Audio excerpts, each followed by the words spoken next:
Good morning, everybody. We'll be in Matthew chapter 1 this morning to start off with. And, as always, it's a privilege and an honor to be in God's house, to be in His presence, to study His Word with my brothers and sisters as we try to learn and grow closer to Him together. It's a beautiful day He's given us. It's a little cool out there so far, but it's supposed to warm up. But it's always a good day in the Lord. And again, we'll be in Matthew chapter 1. The book of the generation of Jesus Christ, the son of David, the son of Abraham. Abraham begot Isaac, and Isaac begot Jacob, and Jacob begat Judas and his brethren, and Judas begat Phares and Zara of Thamar, and Phares begat Esrom, and Esrom begat Aram, and Aram begat Amminadab, and Amminadab begat Naasson, and Naasson begat Salmon, and Salmon begat Booz of Rashab, and Booz begat Obed of Ruth, and Obed begat Jesse, and Jesse begat David the king, and David the king begat Solomon of her that had been the wife of Uriah. And Solomon begat Rehoboam, and Rehoboam begat Abiah, and Abiah begat Asa, and Asa begat Jehoshaphat, and Jehoshaphat begat Joram, and Joram begat Ozias, and Ozias begat Jotham, and Jotham begat Achaz, and Achaz begat Zacchaeus, and Zacchaeus begat Manasseh, and Manasseh begat Ammon, and Ammon begat Josias, and Josias begat Jeconias and his brethren about the time they were carried away to Babylon. And after they were brought to Babylon, Jeconias begat Salathiel, and Salathiel begat Zerubbabel, and Zerubbabel begat Abiab, and Abiad begat Eliakim, and Eliakim begat Azor, and Azor begat Sadoc, and Sadoc begat Achim, and Achim begat Eliud, and Eliud begat Eleazar, and Eleazar begat Mathan, and Mathan begat Jacob, and Jacob begat Joseph, the husband of Mary, of whom was born Jesus, who is called Christ.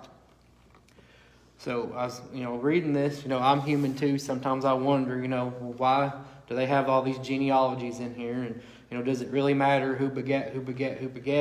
And I got thinking about that, and of course, the custom of the time for the Jews at that time, they were really into their genealogy, and it mattered to them where they came from, because they wanted to track themselves back to the original 12 tribes of Israel, and that was important to them. Because back in that day, of course, the priests still had to be Levites and all that things, and the different positions and, maybe authority they could have, whatever it may be, come from, the line that they came from, and it was important. But then also got to thinking about that, and the Spirit said, well, we had to establish the fact that Christ was a man also. Yes, He was God in man form, but He was also a man. So it's tracking back His, His generations and back through where He came from, and that He was of the lineage of Abraham, of the promise to fulfill those prophecies that said, that one of Abraham's would deliver his people. And so that just all goes back and ties in. This word is perfect, and there's nothing in here to throw away. There's nothing in here to add to or take away from. It's perfect the way that it is, and all these things here. Well, I got to thinking on that and studying on a little bit too, and I got to thinking about this. We don't know a whole lot about a lot of these names. Obviously, when it comes up to, Abraham, we know who he was, Jacob, Isaac, Jesse, David, Solomon. We know who these people are. Some of these people had bigger roles that they played, but the fact that everybody's listed here made me think about, it goes back to that, what the Spirit keeps speaking to me, that everybody has their role to play. Maybe you weren't a David, maybe you weren't, a Moses, maybe you, wasn't whoever you want to be there, whoever your hero is in the book, who you identify the most with, but everybody had a part to play. And if they weren't in this line of ascension here, down through the generations, if they hadn't played their part, it would have broke that chain of people and generations, and God's plan couldn't have happened. So it doesn't matter how big a role you feel like you play. You just got to do what God asks you to do. And everybody's important because this is all links in a chain. If you take one link out of a chain, it weakens that chain, it breaks it, and it loses its power and ability to do its job. So the same thing with all of us. Some people have bigger roles. Some people are in the spotlight. Some people are always behind the scenes doing what they do. But everybody's important, and no job is less important than any of the other ones because they all have to come together to fulfill God's plan. So you've got all these generations here, and like I said, some people may just read through this and there's all these throwaway names and stuff, may not care about who these are, but they were important. They were part of this line, that lineage, from Abraham to get to Christ. And so everybody's important. They played their part. They were following God. They were worshiping Him. They were teaching their children to worship Him and pass that blessing on to generation, that faith in God. And then that's how you wind up getting a David. That's how you wind up getting, another Moses or whatever it may be. Because maybe your job that you're doing, maybe you're just working your job. You're coming to church, you're supporting your church, you're praying, you're talking to your friends and your neighbors and whoever comes across to you about Jesus. Maybe that seems like that's all you're doing. It might not be much, but that's everything. That's important. That has to happen. Not everybody's going to be a singer, a musician, a preacher, a teacher, whatever it may be. But everybody's got that role to play.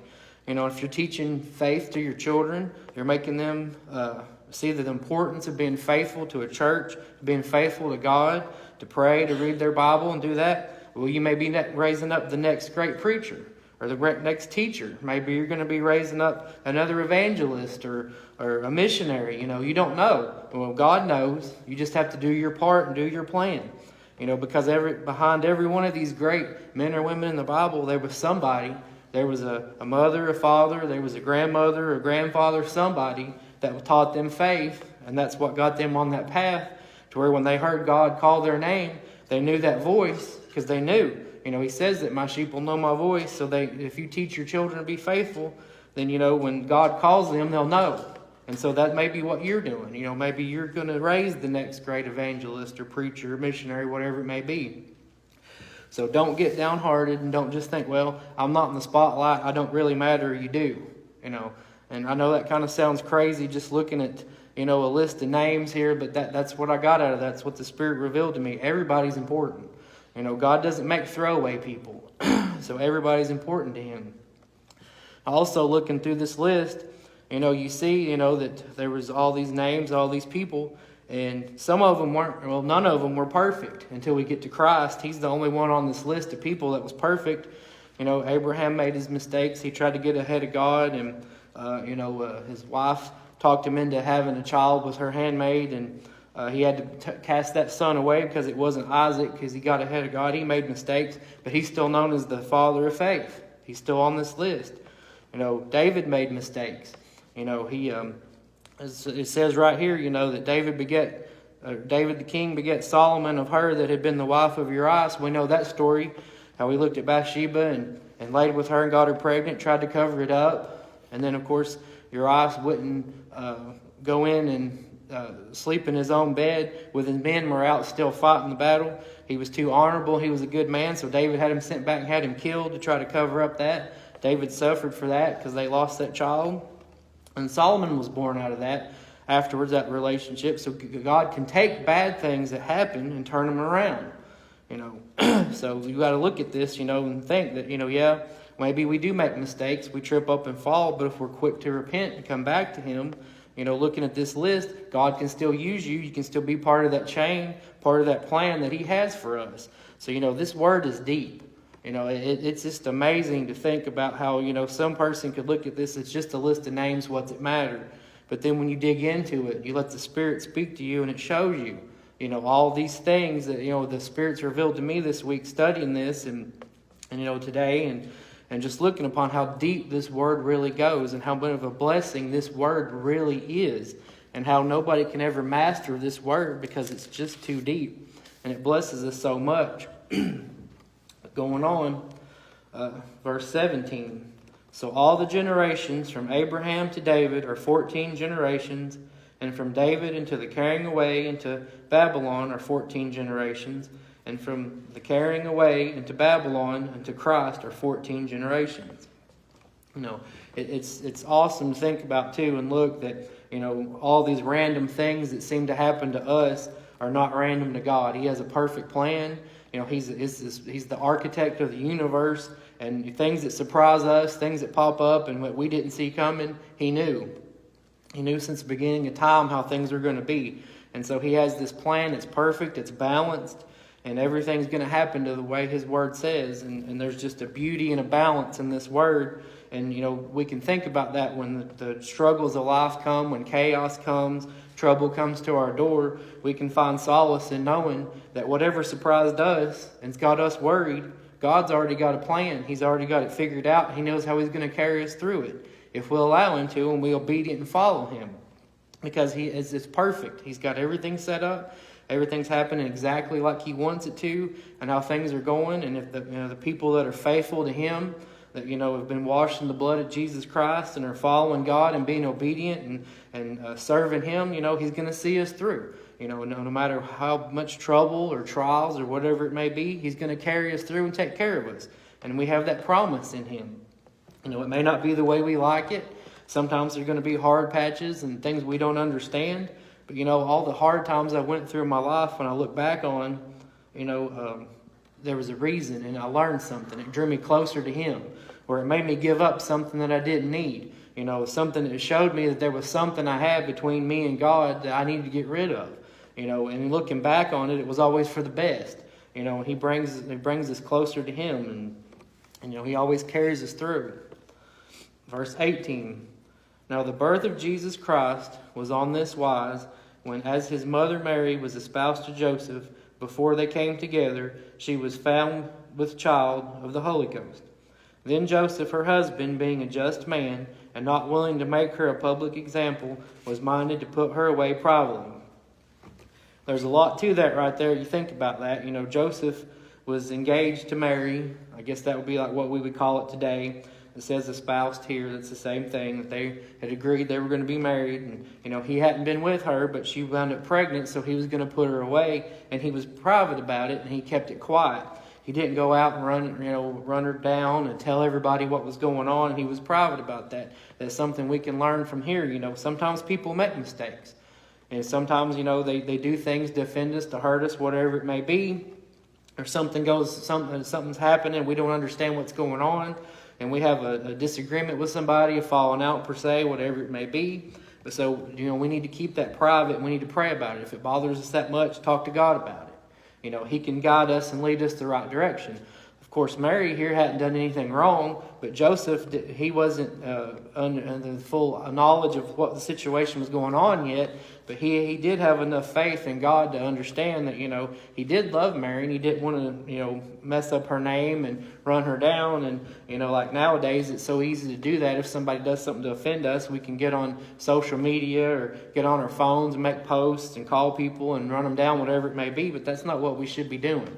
You know, we need to have a little bit of mercy and grace with people, you know, because we make mistakes too. You know, and we expect that mercy and grace when we mess up or we do something somebody doesn't understand, you know, so we have to do that for others also. And Joseph here was a good example of that, you know, because, you know, in his mind here, he thought that she cheated on him and fooled around with some other guy, and, you know, that would hurt. You know, somebody close to you that you're supposed to be engaged to and that you're going to marry and you pledged your life to, and they've done that to you. So in his mind, that was about as wrong as she could have done him, you know, but he held his peace and he was quiet about it.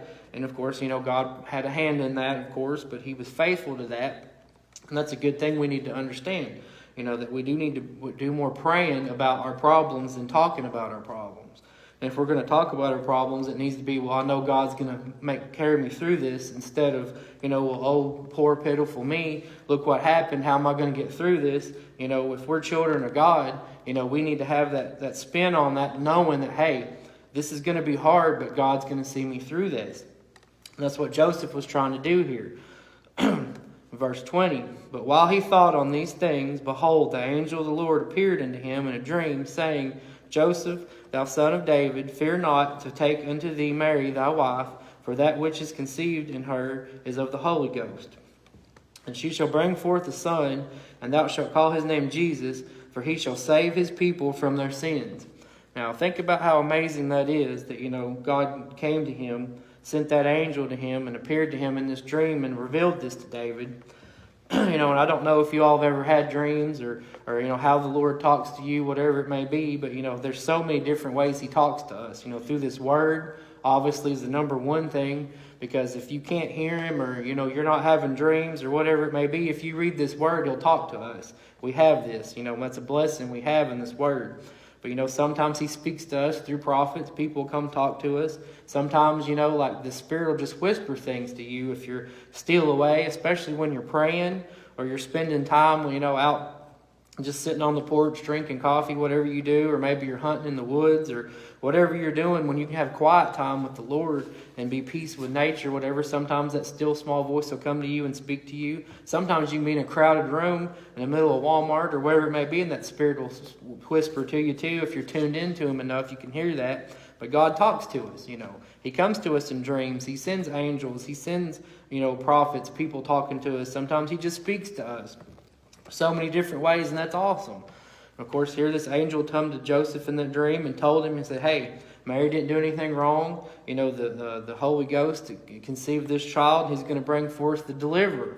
Because the Jews were looking for that deliverer. They were looking for Christ.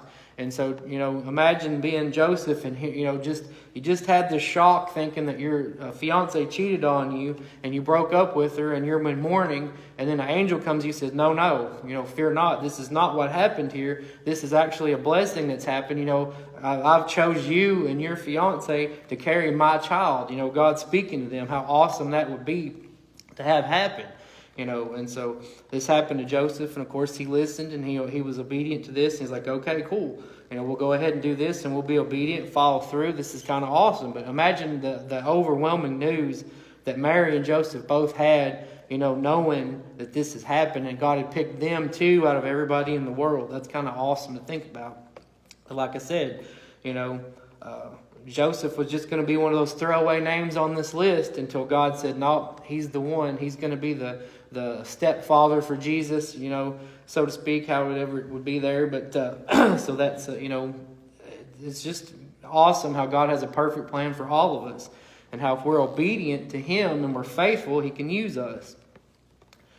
Now, all this was done that it might be fulfilled, which was spoken of the Lord by the prophet, saying, behold, a virgin shall be with child and shall bring forth a son, and they shall call his name Emmanuel, which is being interpreted is God with us. So again, this is fully showing us we had these genealogy of where Christ came from, that he was a man, but he was yet fully God also and fully man. It's just that balance and that perfect plan for God, and it's just, And again, all this had to happen in exact detail because that's what the prophets had predicted. This word will be fulfilled.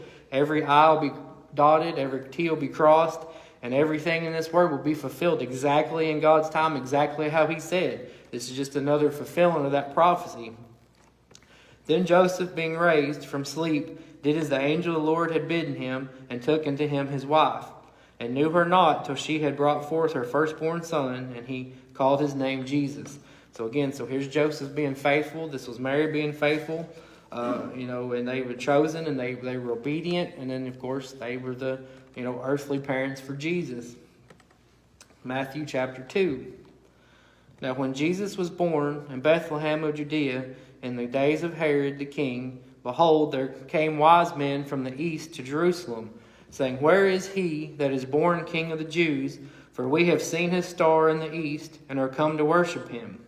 All right, so there's a lot to do this if you dig into this and think about that. Just here, verse 2, the wise men decided to come because they said they saw the star in the east. Well, for them to recognize what that star was must mean that they studied, they learned, and they were looking for it.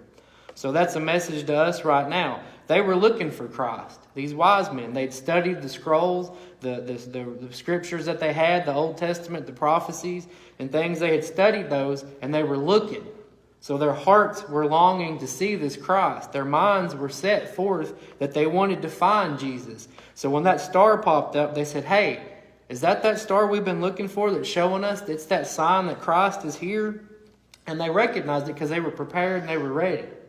Well, is that, this was, some 2,000 years ago. And so here we are still, Christ came the first time. And of course he, was lived, he was crucified and died. And they buried in that tomb. The third day he rose again and he's ascended to heaven. Now he's at the right hand of the Father. But we're looking for him again. So are we going to be like these wise men? Are we ready? Are we looking for him every day? Do we wake up and say, is this going to be the day that Christ comes? Or would we recognize the signs when we see them like these wise men did? That's a challenge to each and every one of us. And I'm not saying I'm 100% there. I'm not saying anybody's not. But we all need to make sure we're doing what we can to be ready. We need to be praying. We need to be seeking him and say, God, show me.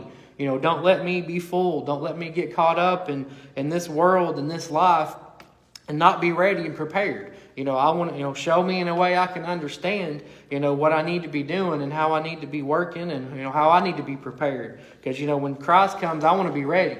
I want to see him, and I want to know it's him. And, we will if we're prepared and we're ready, just like these wise men were. And so, of course, you had Herod here, the king. He has all this earthly power and all this authority. Of course, he was a corrupt man, as we all know through the story, and we'll find out here in a minute. And he didn't have any clue what was going on because he was caught up in this world. He was, enjoying his life and the power and authority, the money and all the control that he had. And he wasn't looking for Christ. He wasn't ready. He wouldn't even have known if the wise men hadn't came and told him, say, hey, you're a king. I guess they thought that, him being a king, he would be looking for Christ. And of course, we all know that he wasn't. But, the wise men were ready and Herod wasn't. And that shows us that division. The church needs to be like the wise men. We need to be studied up. We need to know this word. We need to have it in our heart. We need to be living it. And we need to be looking for Jesus. We don't need to be caught up like Herod was in this world and all the possessions and power and things like that going on. When Herod the king had heard these things, he was troubled, and all Jerusalem with him. And when he had gathered all the chief priests and scribes of the people together, he demanded of them where Christ should be born. Well, that tells you something there too. The people that were around him doesn't seem to be like they were very church people, or they would have already known and they would have told him. So he had to go tell them, hey, these strangers have come and they've said that, the Christ is here. He was born, this star was here. Why didn't you all tell me that? He should have been angry with them because apparently they were asleep. They were caught up in the world. And, as we know, we read this word here, a lot of the church world is asleep. And they're not knowing. They're not looking for Christ. They're satisfied with where they are, that position, the authority they have, the power they have, the life they have, whatever. They're not looking for him. They didn't know. So he had to demand of them, so they had to go back and do their studying. Well, of course, he was already here. That was too late. They missed his coming. So anyways, but he goes on, he demanded them to know these things. So they went back, they looked it up, and they said unto him, verse 5, in Bethlehem of Judea, for thus it is written by the prophet. So they had the tools. They had the information there. They could have been just like the wise men. They could have known and could have seen that, and they could have known, but they didn't. They were asleep. This kind of woke them up. The wise men came and said this word to them and woke them up. Well, the church needs to be doing that. We need to be telling our friends that are asleep. Maybe they're in the pew next to us. Maybe they're in the house with us.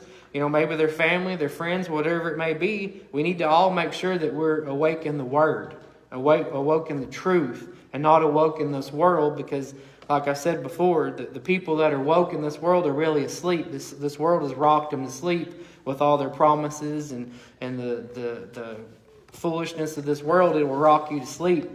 But this Word will wake you up. Because it'll energize you, it'll give you power, it'll scare you a little bit about what this world is, and it'll give you comfort and peace in what's to come in the Spirit.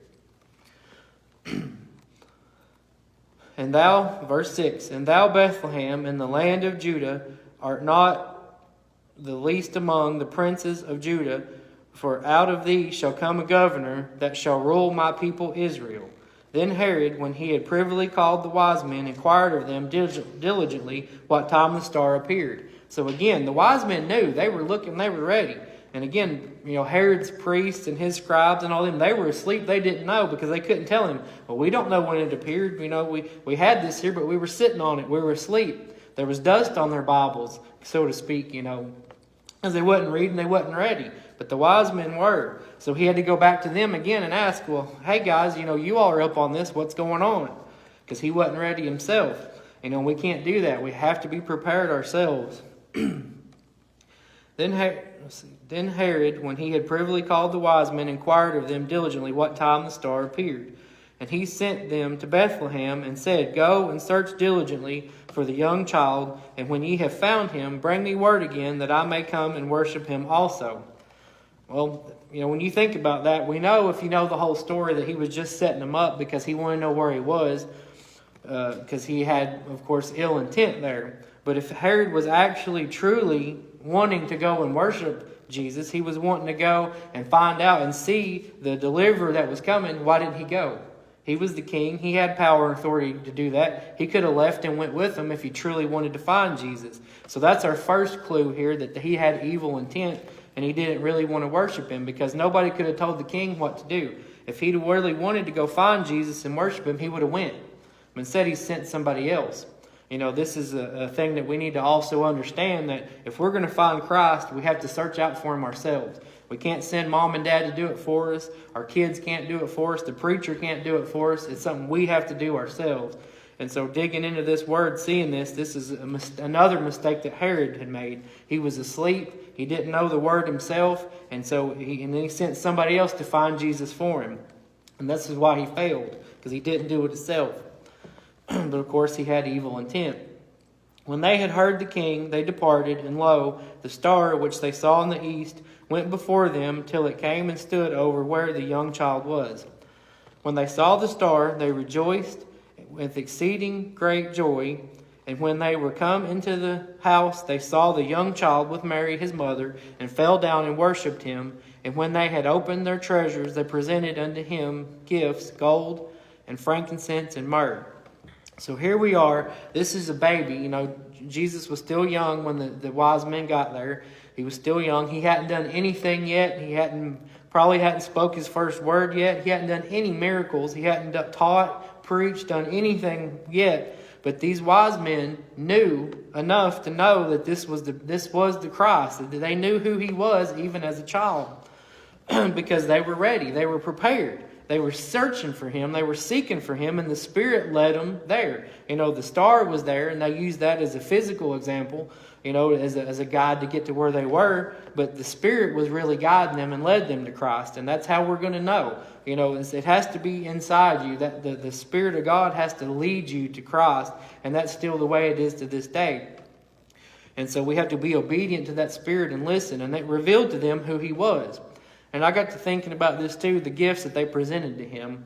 Of course, gold, is always represented like power, authority, like earthly power, rule. It's a kingly thing. And so they gave him gold because he was going to be a powerful, physical leader, a ruler. He's the King of Kings and the Lord of Lords. The frankincense has always been more like an incense, kind of a spiritual more thing like that, like a deity thing, like a godly thing. So they brought in the frankincense because he was God on earth. He was God in an earthly form. And so he had a spiritual power, a spiritual presence, and he was a spiritual ruler. And of course, the myrrh has always been associated with like death, the burying of bodies. They put that was a spice, an ointment that they put on the bodies when they would bury them. And so it was telling us all here, the whole life of Jesus Christ was wrapped up in these three gifts they gave him. That he was going to be a great teacher, a great leader, a king, because he had power and authority, on earthly power and authority. He was going to have the spiritual authority, and the frankincense, and then the myrrh, of course, was predicting his death, that he was going to be that great sacrifice to us. And so here it is, all wrapped up in those three gifts. As a child, when we always put on those Christmas plays and the wise men would bring that, you just kind of didn't really dig into that and pay attention to what those really meant. But those all had a meaning. Like I said, this word, there's no throwaway words in the Bible. There's everything that's in here is all pieced together to bring everything together in perfection and in balance. God doesn't waste any time.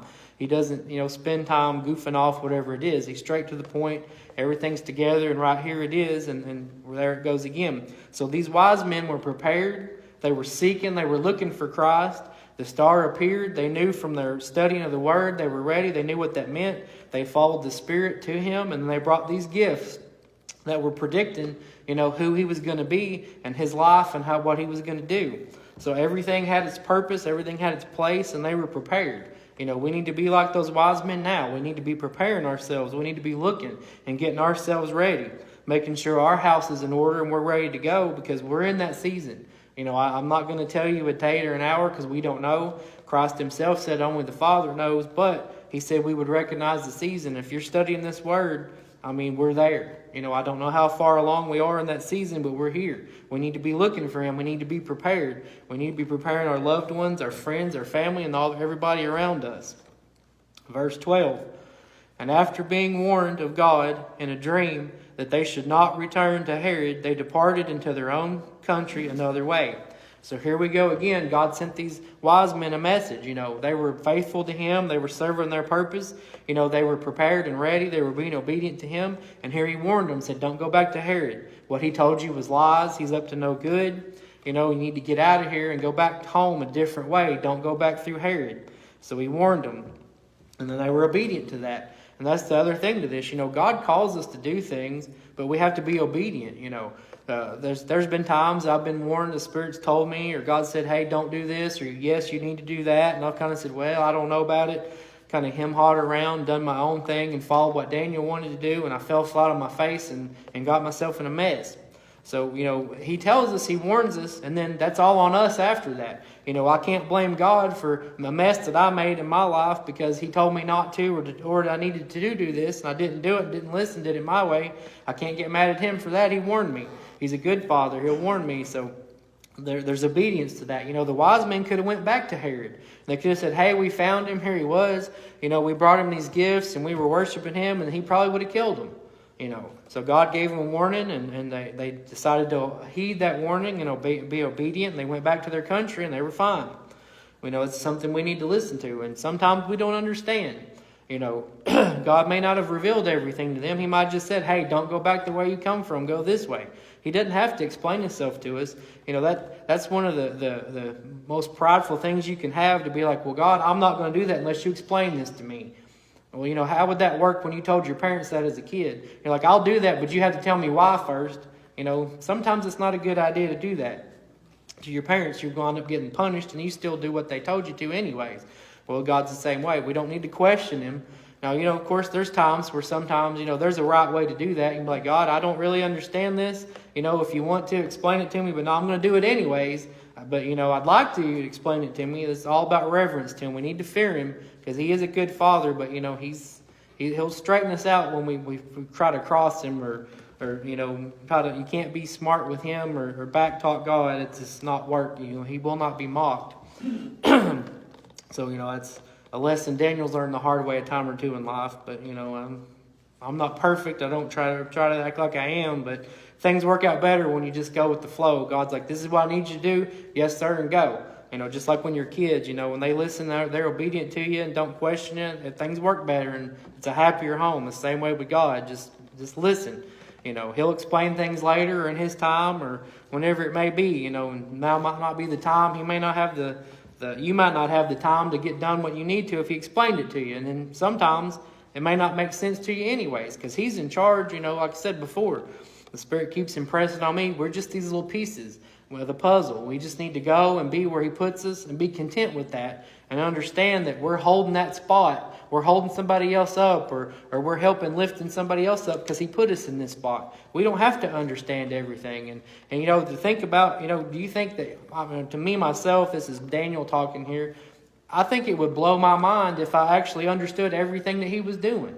I don't think my human brain could comprehend everything that he has going on. I'm this little small piece of this here and this little small piece of that there, just like we all are. Nobody's more important or less important. We're all equally important in his plan. But, if he actually revealed everything he was going to do, I don't think we could handle it. Because the Bible talks about the blessings that we're going to have in heaven that we can't comprehend it. The ears have never heard, the eyes have never seen. So, I think it would overwhelm our human bodies and we couldn't take everything to understand what his plans are. But our spirit knows, and if we just listen, if his spirit will listen to his spirit, just obey, everything will work out. And then in the end, we'll look back and we'll understand why everything happened. But we just don't need to question him. And that's me first and foremost in that. Verse 13, And when they were departed, behold, the angel of the Lord appeareth to Joseph in a dream, saying, Arise, take the young child and his mother, and flee into Egypt, and be there thou until I bring thee word. For Herod will seek the young child to destroy him. When he arose, he took the young child and his mother by night, and departed into Egypt. And there until the death of Herod, that it might be fulfilled, which was spoken of the Lord by the prophet, saying, Out of Egypt have I called my son. Now you can get back into this, and you can read into this all that you want there, but there's a physical deliverer that came from Egypt before, and this mirrors the story of Moses. Moses was there in Egypt, and he lived there, and he was raised there, and then he departed out into the wilderness, and then God brought him back and physically delivered Israel from Egypt through Moses. And so now we have this spiritual awakening here that Christ was here. He's going into Egypt to find protection for a while. He's going to be called back up out of Egypt when the time comes. And then he's going to, before he started his ministry, he went out into the wilderness and fasted 40 days and 40 nights and was tempted of the devil. And so then he began his spiritual deliverance of Israel and then the rest of this world. This Bible is so beautiful in the balance that it has, and how these stories mirror each other, and how everything comes together in a perfect plan. So we have Moses that came before, that was a physical deliverer for Israel out of Egypt, and now we're going to have Christ who's going to come back out of here, and he's going to be the spiritual deliverer. It's just when you study this word and you have a relationship with this word, it's such a beautiful piece, and there's just so much depth in all this word. Verse 16. Then Herod, when he saw that he was mocked of the wise men, was exceeding wroth, and sent forth and slew all the children that were in Bethlehem and in the coast thereof, from 2 years old and under, according to the time which he had diligently inquired of these wise men.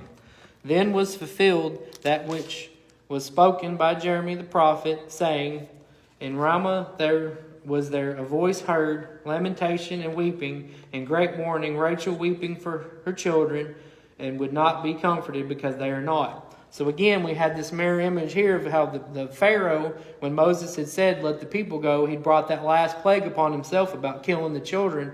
Of course, it was the firstborn there in Egypt, and Herod had all the children killed that were 2 and under in the land to make sure he was going to kill Christ.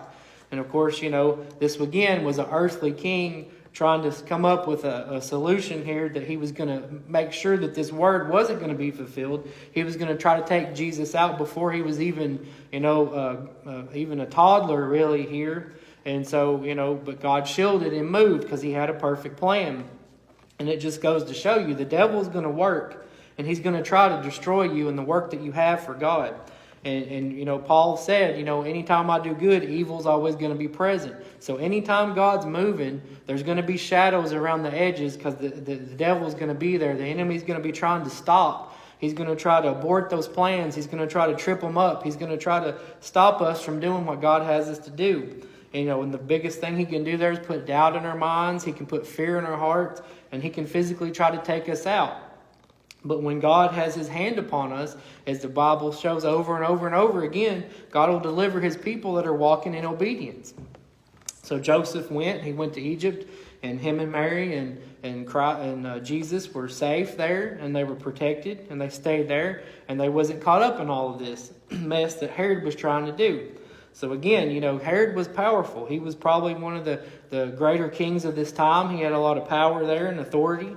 But he was still not able to stop what God had planned, because God knows he has all the pieces exactly in place where they needed to be. But when Herod was dead, behold, an angel of the Lord appeareth in the dream to Joseph in Egypt, saying, Arise, and take the young child and his mother, and go into the land of Israel, for they are dead which sought the young child's life. And he arose and took the young child and his mother, and came into the land of Israel. So, Joseph is here, and he's bringing Christ back home. He's bringing him back to the promised land where he's supposed to be. They're Jewish. They're Jewish people. They're God's chosen people. They need to be back home, and he took them back home. But when he heard that Archelaus did reign in Judea in the room of his father Herod, he was afraid to go thither. Notwithstanding, being warned of God in a dream, he turned aside into the parts of Galilee. And again, God appeared to Joseph, told him it was time to leave. And then he told him in a dream where he needed to go. He had a specific place to put him and take him there. And he listened, he was obedient, and everything worked out perfectly like it needed to be. And he came and dwelt in a city called Nazareth, that it might be fulfilled, which was spoken by the prophets, he shall be called a Nazarene. And so, all this may seem like a little bit silly. Why is there so much detail on all this? But if you go back in the Old Testament and look at all the different prophecies and what all the prophets said about Christ, it's astronomically almost impossible for Christ to have checked every one of those boxes off on all those prophecies that these men from, thousands of years before his birth were. But when you go back and you look and everything that happened in Christ's life, he checked every single one of those boxes. So, it would be physically impossible for that to have happened had it not been a spiritual thing. That Christ was the Christ. He is the Messiah. He still is. And so all those things that happened, it is because God's hand moved. And it was a spiritual thing. And that's what made all this happen. And so we have Christ here, who is this child that grew up to be the man that delivered his people. He gave himself on the cross for us. Looking forward to his resurrection, that gave us life because he defeated death, hell, and the grave, because he was a perfect sacrifice, that blood that saves us, and everything had to be fulfilled exactly to this word. And it still is being fulfilled today. This word is still alive. It's walking around right now. You turn the TV on, you watch the news, you walk down the streets, you see the people. And so that's how we know that we're in that season. We have this relationship with this word. We're prepared and we can be ready. Like those wise men were when they saw that star and they knew that Christ was here the first time. We need to be prepared like those wise men. We need to be studying this word. We need to be living this word. We need to be getting just as close as we can to this word, to that Jesus Christ that is our Savior, that he can take us to the Father when he returns. Because there's not going to be time once he appears.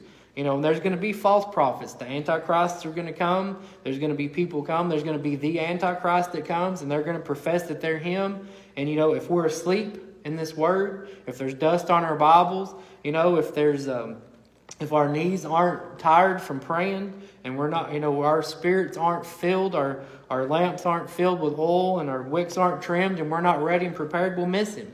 We'll be just like Herod. We'll just be like his scribes and his priests. That they had everything they needed. The scribes and the priests for Herod, they had everything they needed. They had the same word the wise men did, but they wasn't studying it. They didn't know it. They wasn't looking. They wasn't prepared. They wasn't looking for Jesus. We need to be ready. We need to be studying this word. We need to be praying. We need to be seeking him and saying, hey, is today the day? Show me. Where are we? Where do I need to be? And be obedient to him, and then we'll be ready.